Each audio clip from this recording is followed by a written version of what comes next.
শীতকাল মানেই প্রকৃতির অন্য রূপ, কিন্তু অ্যাজমা বা হাঁপানি রোগীদের জন্য এই ঠান্ডা বাতাস প্রায়শই বিপদ ডেকে আনে।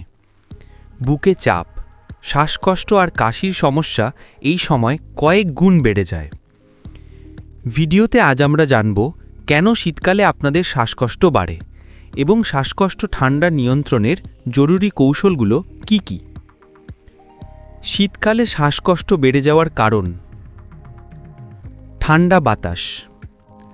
ঠান্ডা বাতাস আপনার শ্বাসনালীকে সংকুচিত করে দেয়। এটি শ্বাসনালীর ভেতরে দ্রুত জ্বালা সৃষ্টি করে, যা অ্যাজমা অ্যাট্যাক বা সিওপিডি এর লক্ষণ বাড়িয়ে দেয়। সিওপিডি এর পুরো নাম ক্রনিক অবস্ট্রাকটিভ পালমোনারি ডিজিজ। শীতকালে বাতাসের আর্দ্রতা কম থাকে, যার ফলে শ্বাসনালী শুকিয়ে যায়।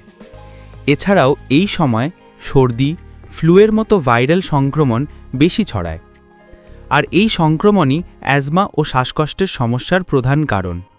করণীয়: ইনহেলার আপনাদের জীবনদায়ী ঔষধ, কিন্তু এর সঠিক ব্যবহার না জানলে পুরো ডোজ ফুসফুসে পৌঁছায় না। তাই ডাক্তারের পরামর্শে সঠিকভাবে ইনহেলার ব্যবহার করুন। কুয়াশা ও ঠান্ডা বাতাস এড়িয়ে চলুন। সকালে এবং সন্ধ্যায় আবহাওয়া অনেক ঠান্ডা থাকে, তাই সকাল এবং সন্ধ্যায় বাহিরে যাবেন না।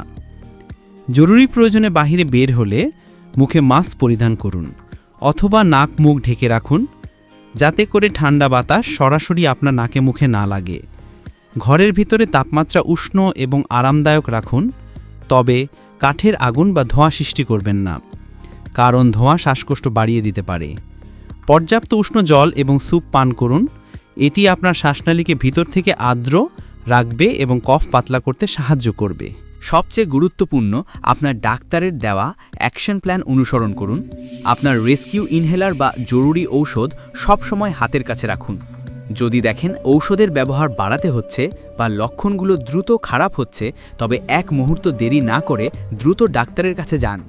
শীতকাল হোক আনন্দের, কষ্টের নয়। সচেতন থাকুন, সুস্থ থাকুন। এই তথ্যগুলি যদি আপনার বা আপনার পরিচিত কারো কাজে লাগে, তবে ভিডিওটি অবশ্যই শেয়ার করুন। এমন আরও স্বাস্থ্য বিষয়ক টিপস পেতে আমাদের চ্যানেলটি সাবস্ক্রাইব করুন। ধন্যবাদ।